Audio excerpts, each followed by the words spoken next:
Welcome to RHI Sociable City Interviews, where we meet with global thought leaders on nightlife and the social economy. Today we are joined by Diana Alarcon, the Director for the Department of Transportation and Multimodal Infrastructure for Metropolitan Nashville-Davidson County. The department is responsible for sustainable transportation policy, planning and programming, street maintenance, traffic engineering, and parking. Director Alarcon champions sustainability and mobility initiatives such as complete street designs and citywide bikeways and greenways. She is creating a true multimodal transportation network for bicyclists, pedestrians, transit, and vehicles through reassignment of existing rights of way and ensuring connectivity. Deanna, so glad that you're here. I'm so excited to learn more about what you're doing in Nashville, and I'm sure people who are going to be coming to the summit would like to know more about who you are and what you do. Thank you for having me. I'm looking forward to getting to know a lot more about the organization as well. All right, so can you just briefly describe a little bit about your background and your role with the Department of Transportation? Sure. I am the director over the Department of Transportation and Multimodal Infrastructure. We call ourselves NDOT, which stands for the Nashville Department of Transportation to make it easier. And basically, it is a relatively new department that was created back in July of 2021. And it was so that we could put a focus in on transportation initiatives as a whole. Um, really diving into some of the challenges a growing city has. Nashville did some very great zoning that has really changed up the way the city has developed, that has really created the need for more mobility conversations than we've ever had in the past. So, looking at how we can really tie in and use transit to move folks. And not only that, but not just regular transit, but also transit for special events. We also are looking at how to have active transportation how it plays a role. We have some entertainment districts within Nashville and Davidson County that actually it has higher volume than the cars do. So our focus is really on safety and keeping folks safe when they are on their feet because those are our most vulnerable users as well as the bicyclists. So that's really the direction we're trying to move in of creating those safe elements throughout all of Davidson County so that people have choices and people can move safely. Well, that's And that's great. the And biggest focus. yeah, so a lot of your focus is around transit and public transit, which obviously is an important issue, especially when you're looking at the social spaces, whether they be, Broadway and downtown or the other areas of the city that require not only the mobility of the people Mm-hmm. who are patrons in these establishments, but the people who work in them as well. So Right. that whole idea of transit and transportation is really key. So when we look at what we call the daytime and nighttime social economy, where people gather to dine, drink, listen to music, dance, these occasions require people getting to and from, not only, as I said, the patrons, but also the staff of these venues. So Mm-hmm. I know in talking with um, Benton, from the mayor's office of nightlife, that the Department of Transportation is a key part of working with the various public safety agencies. In fact, the session you're on will Yep. be with the police and fire and other agencies that work to try to make Nashville safer. But what role does the Department of Transportation play more specifically in this mobility of people for the purposes of socializing? Yeah, so because of the amount of volume that we get in pedestrian traffic, there are times that it becomes very necessary to close the road down. Just so because people are overflowing off the sidewalk anyway, and we do not want them mixing with the traffic cars. So when we do have to make decisions in these entertainment districts to close the street, it's my team that comes in and closes the streets on behalf of the police and fire. And so we are actually lining that up.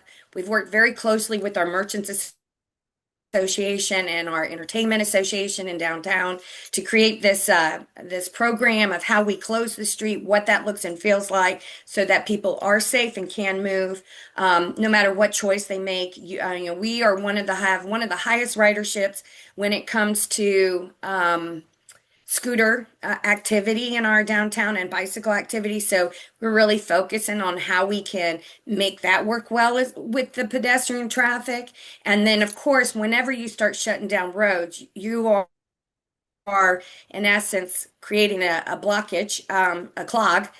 So we have to find a way to make sure that we, one, can move our transit agency very safe and efficiently, as well as the general public. So we've worked really hard over the past 2 years on a program called Connect Downtown that's identifying everybody's space and the use of the curb, where rideshare will be going to drop off and pick up people, especially when we close a major roadway, where we will put taxis and how they can go about picking up people. We have been encouraging them to move to smart meters so that they can actually kind of tie that into an app technology as well. We're trying to figure out all these different ways to use technology to help us be very efficient as well, and very effective. But I think that it's still focusing mainly around safety of everybody and how they move, and trying to get people move. The Nashvillians a year ago, in November a year ago, actually voted on Choose How You Move, which is a referendum of a half penny sales tax.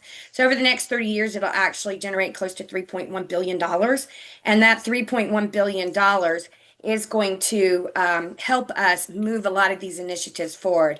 We have so many things we want to get done, but it's really hard to get it all funded. And this is really going to give us an opportunity to get it funded.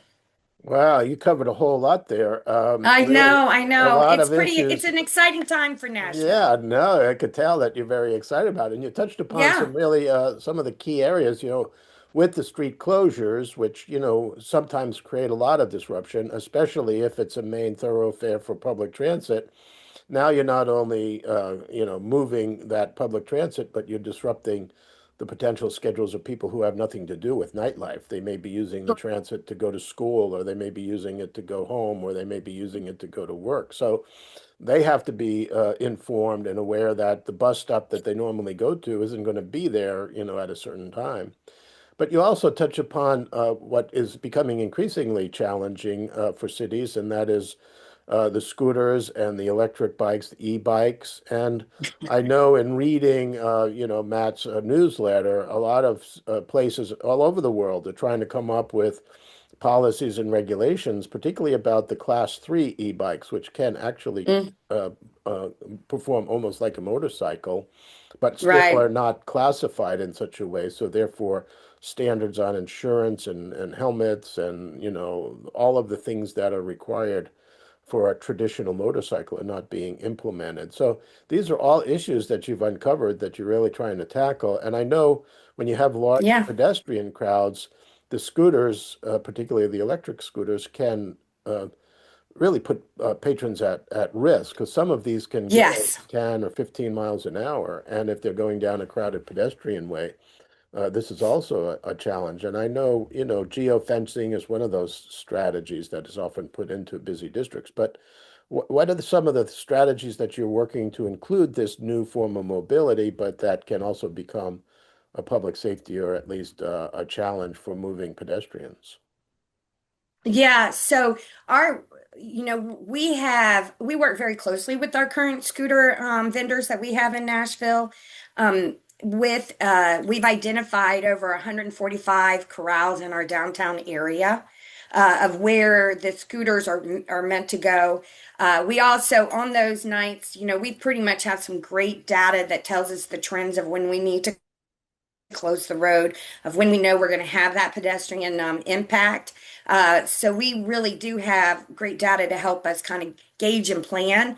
And so on those nights, we actually work with the scooter company that there's a point that the scooters will not go beyond because it becomes too much of a conflict between the pedestrian and the scooter. So that's been a really good, successful thing for us. But one of the things we're currently working on policy wise is a drop off and pick up in a corral. So they're not left all over the sidewalk or in an inappropriate place. We are actually going to be requiring them to return it to a designated place, anywhere in the downtown. So that's played a very important role. We're working very closely with different businesses in the downtown core, and in our midtown, because we are seeing a lot of growth in our midtown of it moving from the west to the east, and people staying in hotels over there and then using the scooter or e-bikes to come over to the downtown area where we have a very big entertainment district. That's where Lower Broadway is at. So that is something that we'll continue to build off of and work on, and work with our vendors on helping us create that safer space for everyone. Now, I know you represent a lot about public transit, and public transit is often challenged to be able to provide extended late night service. And I don't know what your Yep. hours of service are, but I know that the hospitality workers, the bartenders, the servers, the security, often come to work on public transit, but sometimes they have no choices to get back. But how Yeah. do you structure your public transit hours to meet some of these demands, particularly late night and early morning? Well, that's the great thing about Choose How You Move. It's actually going to provide funding to our transit agency so that they can do extended service. There will be quite a few lines, some of our highest ridership that we are already tracking, day and night, that we're going to be able to take to 24 hours now through the Choose How You Move referendum. So as I said, it's a pretty exciting time. Not only are we going to be able to build infrastructure, but we're also going to be able to actually extend services so that again people can make those choices. Parking is a big challenge in the downtown and midtown area. It's very expensive to park, so transit is a great alternative, especially for the folks that are in the entertainment hospitality arena. And so we are really looking hard about how we create that safer place for them. Oh, okay. Yeah. I know Nashville, Metroplex, I believe it is, the parking company. Yeah, yeah. Metropolis is one of the parking Metropolis, companies. Metropolis, yeah. I Yeah. know that they worked more recently to provide free parking for musicians who often are challenged because they don't necessarily can afford a lot of times the extended parking rates that happen at night. Yeah. Yeah, so I think Well, that's another innovation. yep. Metropolis, kudos to the union. They were able to get Metropolis to actually agree to a program for 1 year of allowing the musicians the opportunity to park for free. Prior to that, and still exists today, a company, a business can actually ask for validations to give to their employees. That does reduce the parking down to $10. Hmm. So there are garages in the downtown. So again, making sure we can accommodate for the employees in the downtown area that are coming. We are looking at them, and when they utilize a garage, they can get that validation, and it reduces whatever the fee is for an 8 hour to 10 hour parking down to $10 no matter what. So Oh, that's wow. based on a 24-hour period. And that's been very helpful as well. On street, we do have on street, and we recently put in an on street program, and putting in that on street program, has been really great in providing turns so that the average person that's coming down is having the opportunity to find more and more parking spaces than before, because before people were parked there and they were staying in it for 10 to 12 hours. And so there was no turns in it that were supporting the businesses. And so this new parking program has allowed for that. But they can also park there, but it does get expensive the longer you sit in that space, because our on streets meant more for short-term parking than for long-term parking. Hmm. And right now we just had a meeting with the union, the musician and songwriters union, about, we talked about many different things that we can create and help them out with, and their employees when they're going to particular studios for songwriting or for to play and record.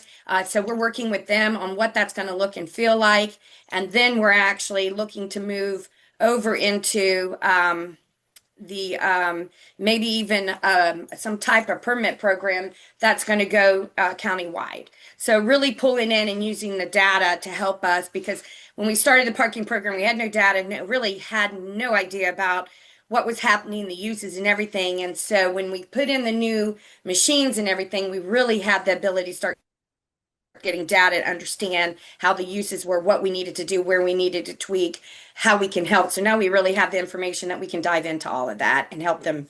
And so we're working with them right now to see what kind of program we can put into place. Yeah, well, this is quite exciting. Really like a smart city. I follow the newsletter of smart cities and how they're really integrating technology and AI Yes, into making it so that people don't have to rely as much on automobiles, but also if they are, how to build in the infrastructure that supports it so that it doesn't necessarily correct. interfere with the ability of people to use bicycles or pedestrians or really Right. the type of ways in which people are choosing to move around. Uh, so if you were to summarize all of these initiatives that you're talking about, I mean, it's you have reduced parking for our parking rates for the people who work in the hospitality industry. You're looking at expanding your public transit so those workers may not even have to use cars to get to work. Right. They could use the public transit. You're working on integrating designated areas for rideshare and taxis, and you're looking to manage the use of scooters so that they can be a form of mobility, but not necessarily interfere with the intensive activity that occurs in the entertainment districts. So Correct. you've really basically summarized in this interview a lot of really important initiatives that you're Yeah. taking away. And it seems to me my last question is how do efficient mobility systems enhance safety in nighttime social districts? How do you see this as all really fitting into the safety element? Yeah, well, we are a Vision Zero city, so we are about getting to zero fatalities that occur on the throughout Davidson County and serious injuries. So I feel like a lot of these initiatives and using the technology and the data is allowing us to do best practices. It's allowing us to look at better roadway designs as well, better designs of sidewalks and cross things, everything that are going to allow us to get things done and really give back. You know, like one of the things that was most recently done in a partnership with our downtown Nashville partnership, which is our pretty much is like their it's like our bid, it's our Hmm. DDA. We just recently did in partnership with them a painted crosswalk, Mm. at Ryman that, represents the windows of the Ryman Auditorium, which is a historical building for us downtown. And we had to, create the ADA, which is a requirement by federal law, and then get a company come in and do a really high-end paint so it'll last and it'll stay. And that's kind of added like this sense of awareness to folks. Hey, people are crossing. We need to stop. We need to slow down. So we're doing that throughout the city. And especially downtown where that pedestrian traffic is heavy. And that has just been another, really phenomenal thing to help with safety in our downtown area where it's mainly driven by pedestrian traffic than it is by the vehicular Yeah, traffic. you raise a really important point because I see this happen in a lot of districts all the time. Pedestrian crosswalks are typically designed for daytime workers, but they don't take Yeah, into consideration the large crowds and also the behaviors of people because if a group of people are in one bar and the bar they want to go to meet their friends is across the street, they're more likely to cross in the middle of the street than to go to the correct. crosswalk. And so I think really beginning to match the pedestrian flow with the pedestrians and how you integrate that into a busy district, I think is really innovative. Yeah, we've been very fortunate. We received a grant from USDOT on the ability to put in what they call LiDAR. And this LiDAR, and we did this in partnership with our universities of collecting the data and analyzing it. So Vanderbilt University's part of it, TSU's part of it, University of Tennessee Knoxville's part of it. So we've been very fortunate to have this great partnership and that grant. And what that does is we actually have that out on our lower Broadway, and it actually is capturing people like stick people, I want to say, and how they're moving. So we're Mhm. seeing how people are behaving. And that's what's feeding into our design elements. So we can use that when we go into design. And that's super exciting for us. Yeah, yeah. No, I remember I worked in Delray Beach and they did a crosswalk study. And they showed that more people cross the main intersection between midnight and 2 a.m. than between noon and 2 p.m. so that they really Yeah. demonstrated that need. Yeah. So, well, this is all exciting stuff, and I'm sure that your participation in the summit is going to add a lot of value. I'd imagine you and Matt will have a whole lot to talk about in the workshop that you're doing, but also Yep. as you're participating on the safety session, which I think really ties what you're doing to that whole broader safety initiative. It's going to be a fun conversation. Well, this has been great, Diana, and I appreciate your time, and I really am really excited with your enthusiasm. Boy, a lot of times people think about transportation people as being, bureaucrats, but you have a real enthusiasm and an energy that's catching. It really Oh, thank you. really contests that. Yeah. Well, thanks for your time, and I look forward to meeting you in person. Me too. I look forward to seeing you in a couple months. Stay safe out there and happy holidays. Okay. Well, that's good.